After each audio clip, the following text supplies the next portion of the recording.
Oh, hi, Internet. Long time no talk. Do you want to learn how I made these raised garden beds for under $50 a bed? If you want to get technical, since I have all the tools already, it cost me under $15 to build one of these single raised beds. This isn't going to be a super in-depth tutorial, it's just going to be kind of the basics. I wanted to show the real barrier to entry. I hate it when you see DIYs that state it'll only be X dollars, but they end up being so much more expensive because the poster already has all the tools that are needed for the project.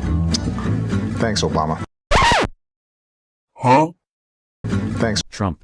So in 2025, we had an EF1 tornado hit our house. I decided to take the shitty situation and turn it into positive. When life gives you lemons, or mulberry trees in this example, use the lemons to create a hugelkultur bed. I'm sorry to all the Germans, I probably just butchered that. You want to use a heat-treated pallet. A majority of them will be stamped with HT if they are heat-treated.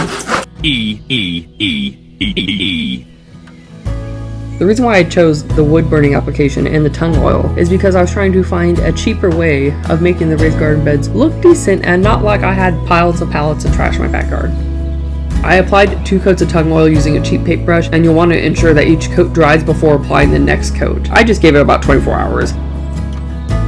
I attached one part of the pallet, so let's say the right side, to the left hand side, and then I used a C-clamp to tighten it together. Then I just took my drill, screwed some screws into it. The bed does a really great job standing on its own once all 4 sides are attached. The hugelkultur method is a German method, basically laying decaying logs at the very bottom of what your raised bed will be. So you put big chunky logs, and then you put little tiny sticks, kind of layer that up, because it has decaying logs, soil between the layers, more logs, compost, soil, leaves, twigs, and branches. Then you end up eventually adding soil between the layers. I tried to line up the logs and have them sit and lay as flat against the ground as I possibly could, and the gaps in the logs eventually will be filled up with tiny sticks and leaf and grass mulch and like debris and stuff, so it's not that big of a deal. I ended up stapling the landscaping fabric to the top and inside the bed, and what this does is it keeps all the soil in, since there are kind of some large gaps in between the pallet boards. And this is where the rest of the hugelkultur method comes in. You'll want to fill the bed with leaf litter, grass clippings, ripped up cardboard, paper pieces, anything compostable.